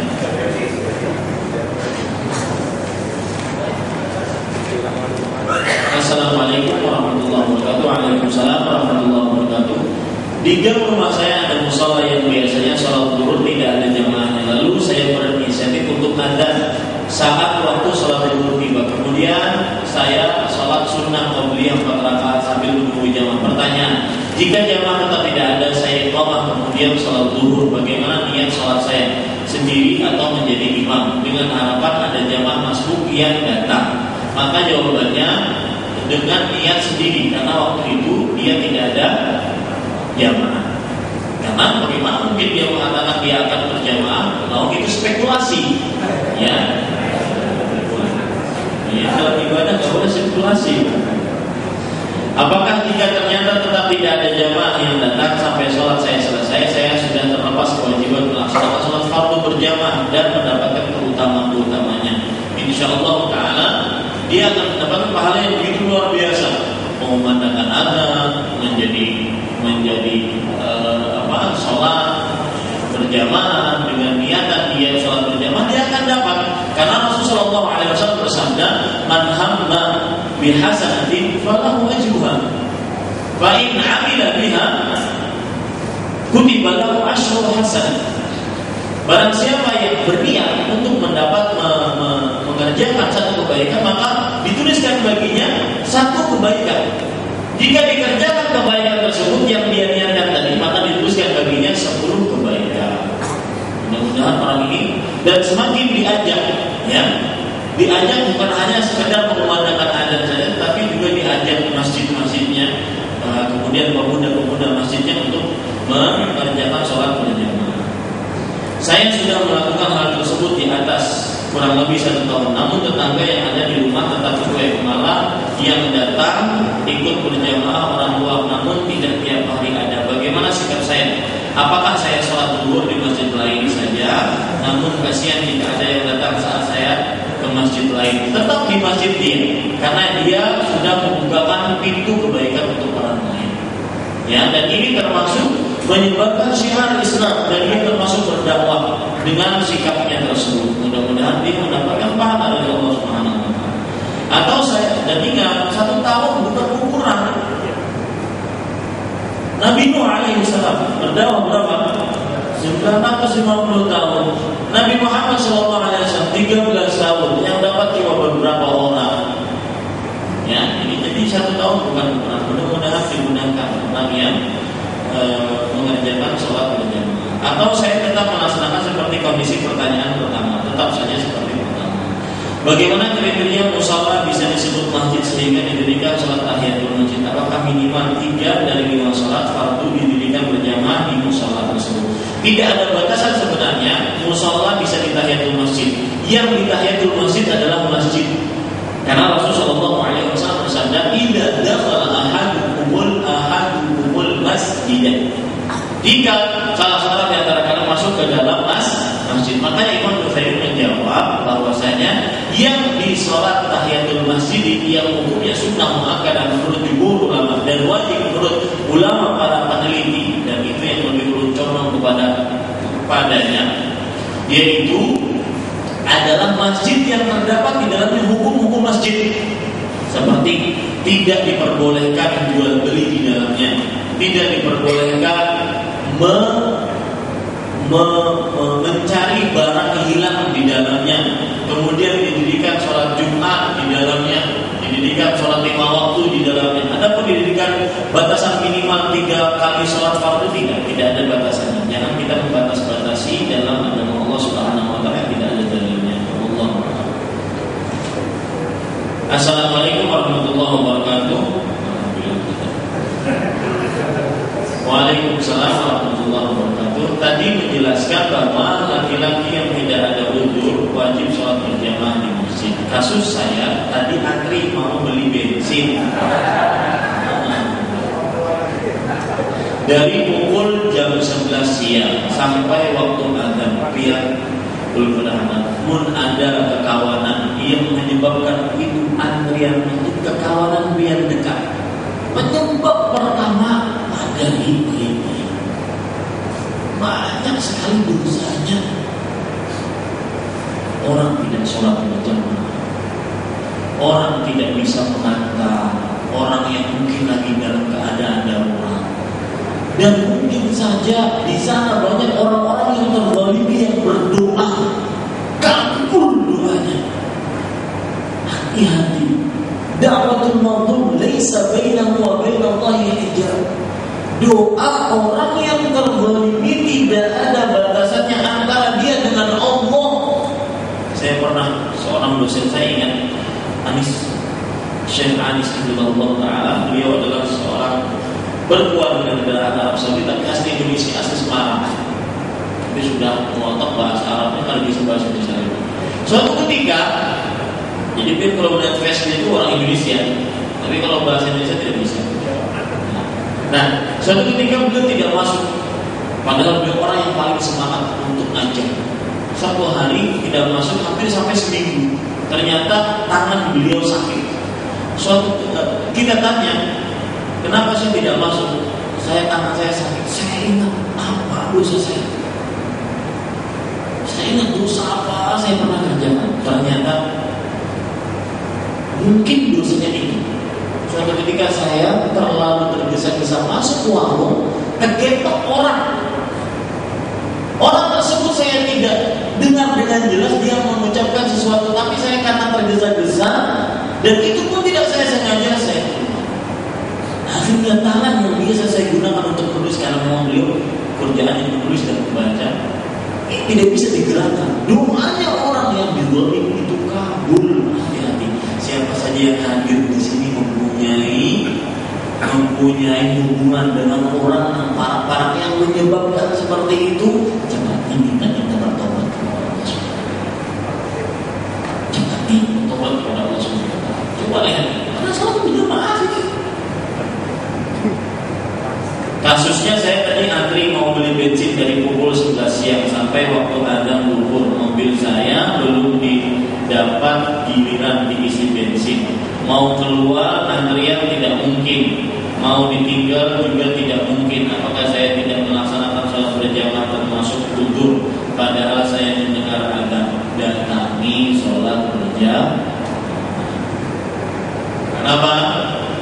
Karena orang buta saja tidak diberikan izin selama dia mendengar sholat azan, sholat untuk berjamaah. Mudah-mudahan diberikan bensin pada waktu yang lain. Karena kadang-kadang kita itu spekulasinya terlalu buruk terhadap Allah Subhanahu wa taala. Mainannya itu berprasangka abu terhadap Allah Subhanahu wa taala. Ini kalau ditinggalkan dan dapat hak ini. Ya. Ini Bapak Ibu sudah coba berbaik sangka kepada Allah Subhanahu wa taala. Pada saat iqamah di masjid sudah dikumandangkan dan makanan sudah disiapkan, lalu kita makan dulu. Setelah makan sholat jamaah di masjid sudah selesai, apakah kita tetap sholat di masjid atau di rumah saja?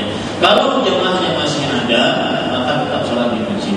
Kalau seandainya tidak ada lagi, nah jadi perbedaan pendapat di dalam permasalahan. Jumhur ulama mengatakan tetap di masjid meskipun jamaah kedua, jamaah ketiga. Kenapa? Karena bagaimanapun sholat berjamaah tempatnya di mana? Di masjid. Sudah cukup pertanyaannya lah. Nah, kemudian ada pendapat yang lain bahwasanya sholat berjamaah itu hanya yang dipimpin pertama kali oleh imam pertama. Itu yang namanya bujur-bujur sholat berjamaah. Ada pun sholat jamaah kedua, sholat jamaah ketiga ini kedua itu jamaah-jamaahan namanya. Karena yang namanya imam itu hanya mengimami satu kali jemaah pertama.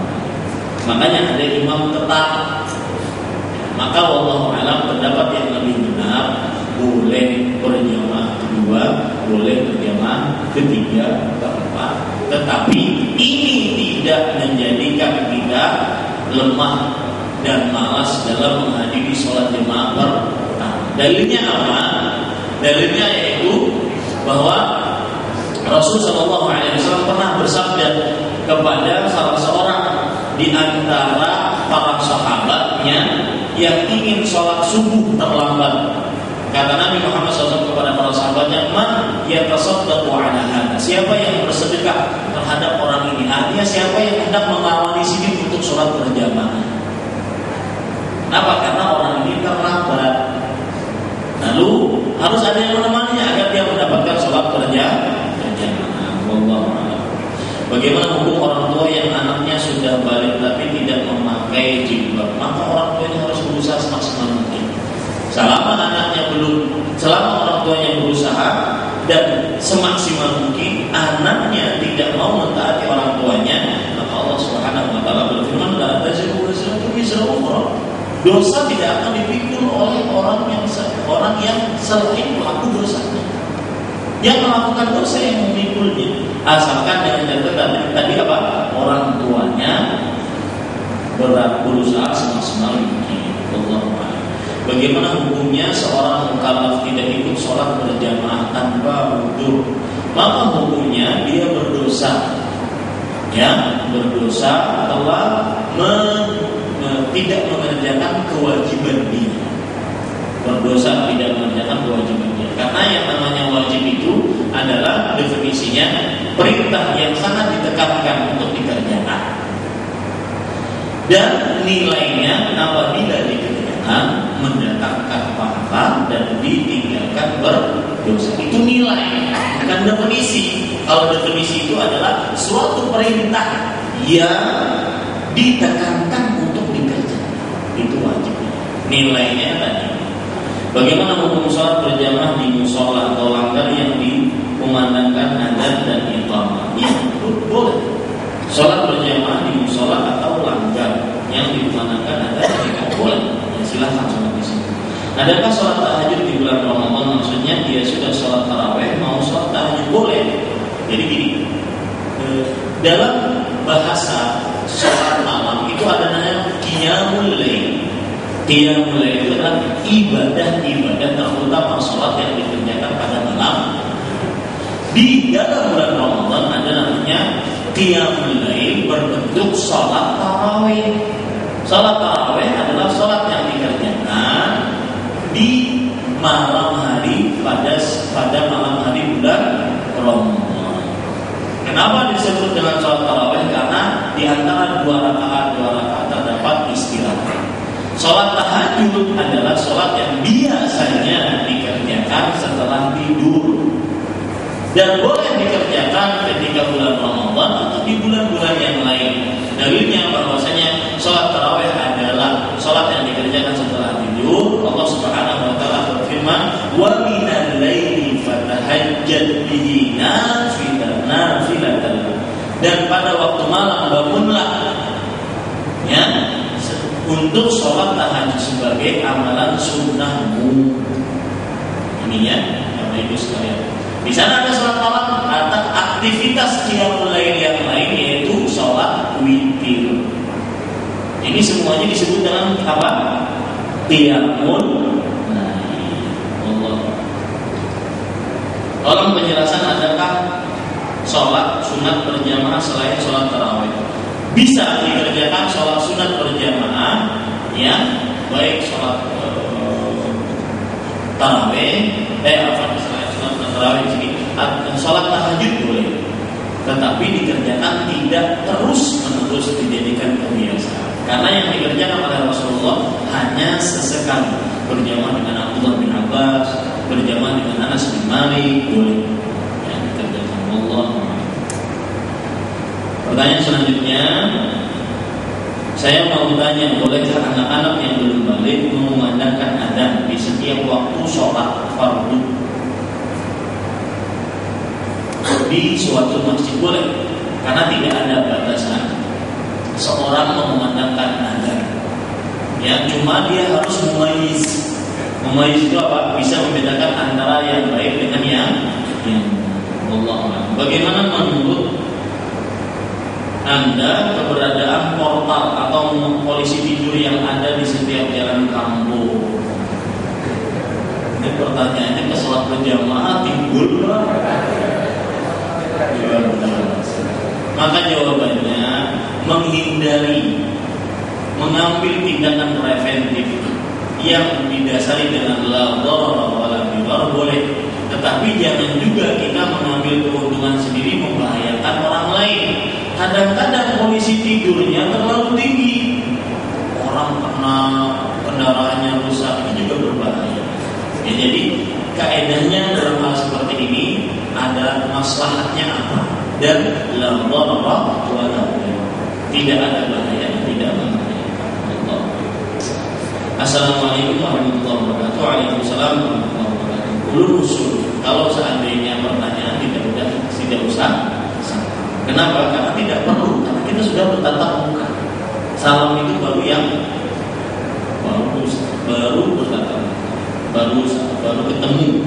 Apakah di masjid yang di dalamnya terang-terangan dilakukan bid'ah boleh dijadikan alasan untuk atau halangan untuk tidak didatangi sholat berjamaah? Datangi masjid yang sunnah, ya, jangan sampai jadikan alasan untuk tidak sholat berjamaah. Tetapi kalau seandainya tidak ada lagi kecuali masjid itu, kalau ada juga yang sunnah 2 jam hanya kita sampai, 1 jam hanya kita sampai, sehabis sholat, yang habis waktu sholat kalau kita ke sana, maka jawabannya tetap kita sholat meskipun di sana terjadi perbuatan bid'ah dan kita tidak mengikutinya, asalkan tidak dilakukan perbuatan bid'ah yang kekafiran atau yang menyebabkan kesyirikan. Allah. Pada sholat Jumat, apabila khatib sudah berkhutbah, apabila kita masuk masjid, mana yang kita dahulukan? Sholat tahiyatul masjid apa langsung mendengarkan khutbah? Sholat tahiyatul masjid. Karena Nabi Muhammad SAW pernah mengingatkan seseorang ketika beliau berkhutbah Jumat, ada orang datang langsung duduk. Kata Nabi Muhammad SAW kepada orang tersebut, "As-salaita raka'atain?" Apakah engkau sudah sholat 2 rakaat? Maksudnya tahiyatul masjid. Kata orang tersebut, "La, belum wahai Rasulullah." Kemudian kata Nabi Muhammad SAW, "Qum fasalli raka'atain." Bangun dan sholatlah engkau sholat 2 rakaat.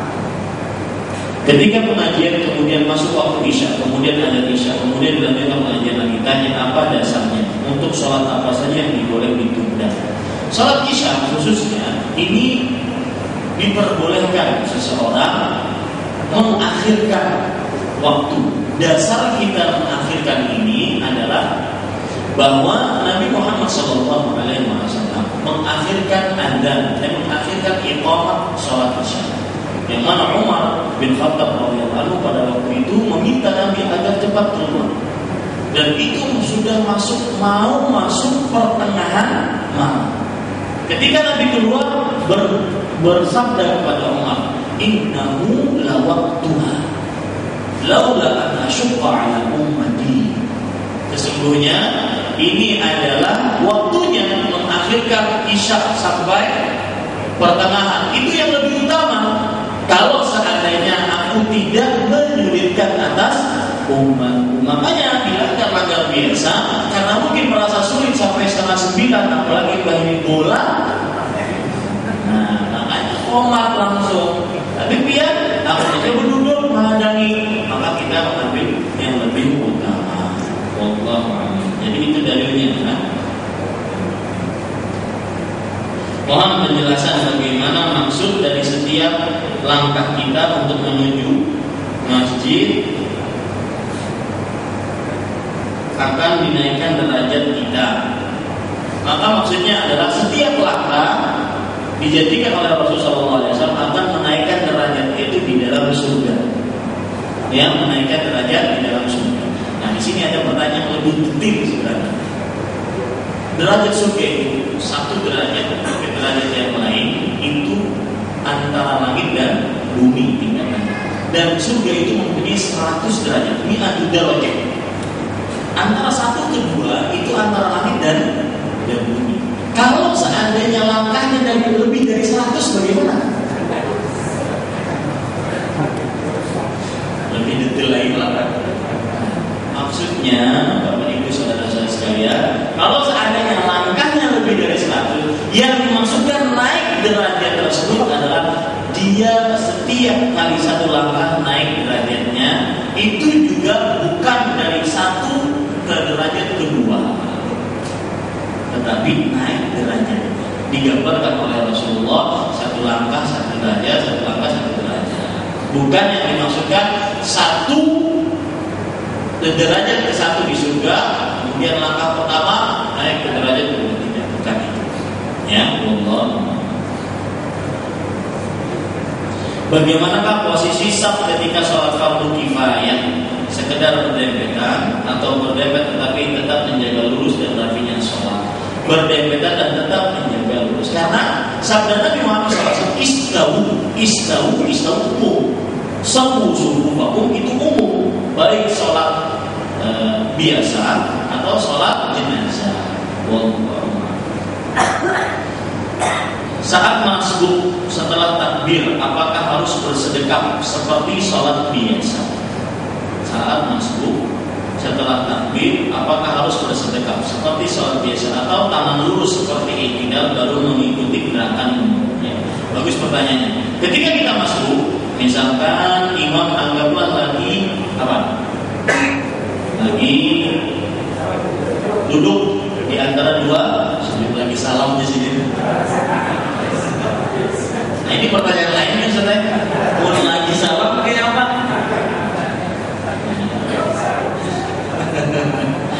Ya.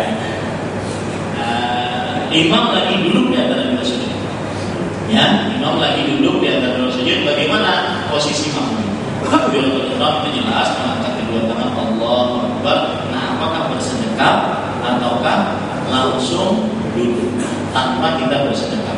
Maka wallahu a'lam, yang saya dapatkan jawaban dari para ulama, tidak bersedekap, karena yang namanya bersedekap hanya untuk bacaan. Pada saat itu kita tidak membaca nanti. Jadi langsung Allahu Akbar, langsung apa? Duduk. Nah, terjadi permasalahan. Apakah kita takbir lagi atau tidak? Tadi sudah saya jawab, boleh takbir, boleh. Allah. Nah, ada lagi pertanyaan yang diangkat oleh saya tadi, yaitu ketika imam duduk tasyahud, apakah kita mengikuti imam, ya, duduk tasyahud, atau kita silakan imam salam aja biar duluan. Belum ada di jamaah kedua ya. Nah, maka jawabannya Bapak Ibu saudara-saudari yang dimuliakan Allah adalah tetap mengikuti, karena hadis riwayat Tirmidzi tadi, maka hadis riwayat Tirmidzi itu penting. Idza ataitum wal imamu ala halin fasau kama yasnaun. Jika kalian datang, maksudnya ke salat berjamaah, imam dalam sebuah keadaan ini menunjukkan umum. Keadaan apapun, entah sujud, entah tasyahud, maka berbuatlah sebagaimana yang dilakukan oleh siapa? Oleh Allah.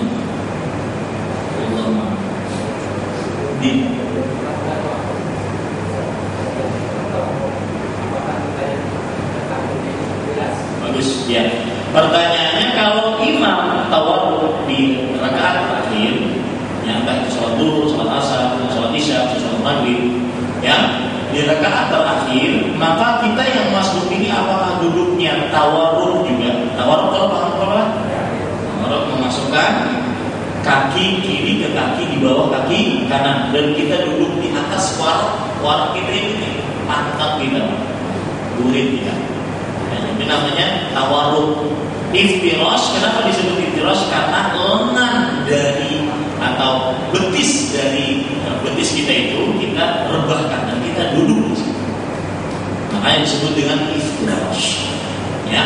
Nah, imam lagi tawarruk, kita makmum yang masuk ini duduknya bagaimana? Maka jawabannya iftirash. Kenapa? Karena yang dianjurkan adalah mengikuti gerakan imam secara global. Jika imam duduk tasyahud, kita duduk tasyahud. Tidak mesti itu harus tawarruk atau iftirash. Di musola yang tidak ada imam ratib atau imam ratib tidak ada. Maksudnya imam ratib imam tetap, ya imam tunggu, ya. Sering iqamah duluan baru menentukan bertunjulan baru jadi imam. Bagaimana sikap kita yang mengerti sunnah? Apa langsung mengajukan diri jadi imam? Padahal di sana biasa zikir berjamaah setelah imam. Maka jawabannya yang paling baik adalah mencontoh hanya Rasul Shallallahu Alaihi Wasallam.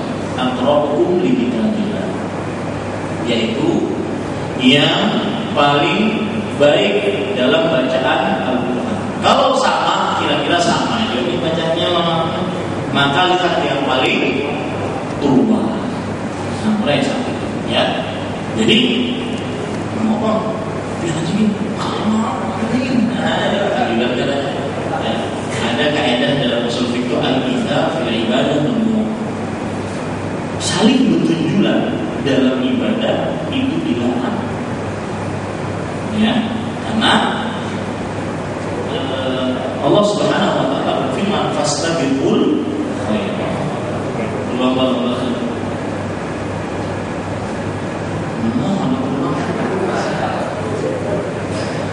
Ini kebiasaan kalau jawab pertanyaan ini keras artinya ada 7. Ya, makanya kadang-kadang pertanyaan itu 5 menit, 10 menit, karena kita suka menjawab pertanyaan. Karena kalau lama dulu pertanyaan itu dibagi ke berapa, kadang menjawab pertanyaan. Bisa telat salat berjamaah dan yang masbuk tidak minat. Jika kita bermakmum dengannya, sedang kita lihat tidak ada yang bisa diajak bersedekah dengan cara sholat berjamaah dengan kita, apakah artinya lebih utama sholat sendirian dan gugur dosa karena kita tidak ikut sholat berjamaah? Maka pertama, masbuk tidak mudah dijadikan imam. Ya, masbuk itu kalau masbuk sudah selesai dia masbuk, jangan dijadikan imam lagi. Nah, kalau jadikan imam, realita yang ada, misalkan masbuknya di sini, jadikan imam sini. Kita datang pulang, jadikan imam. Datang pulang, sampai itu muncul lawang itu, merek juga jadinya. Nah, itu nggak boleh jadikan imam, ya. Akhirnya nanti tidak sesuai dengan sunnah. Makanya yang masbuk tidak dijadikan imam. Maka solusinya orang seperti ini adalah dia mencari orang untuk diajak sholat berjamaah. Kalau tidak ada, dia sudah sholat sendirian. Ya, kenapa dia terlambat sholat berjamaah? Bagaimana meluruskan saf? Apakah meluruskan tumit dengan tumit orang sebelahnya? Maka jawabannya dalam hadits Anas, hatta yulsiu, ya, yulsiu akibaihi bi akibi sahibi, tumit dengan tumit dan bahu dengan bahu. Ya, semestinya seperti itu jika apa? Jika dimampukan, ya. Tapi hati-hati mengamalkan sunnah ini di hadapan yang belum belajar. Kita diperintahkan untuk mengamalkan sunnah, tetapi kita juga diperintahkan jangan buat kegaduhan di tengah kaum muslim. Kalau Allah mengatakan tarkul afdal ilal mafdul, ya, boleh jika ada masalah. Meninggalkan sesuatu yang utama kepada sesuatu yang rendah diperbolehkan jika ada kepentingan di dalamnya. Kadang-kadang pemerintah ketika sembahyang biasa-biasakan sini, habis aja orang tua cacat bersekali. Orang lagi sembahyang ini betul.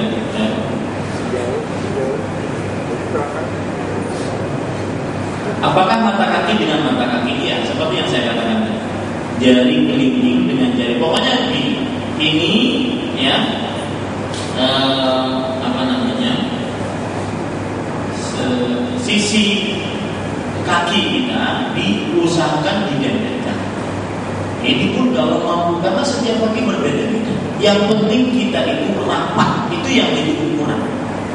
Apa? Yang jadi ukuran apa? Rapat. Kenapa Anas bin Malik radhiyallahu anhu menceritakan begitu detailnya? Agar kita rapat, itu saja. Kemudian perhatian kepada para ikhwah, jangan terlalu ngarang membuka kaki. Kalau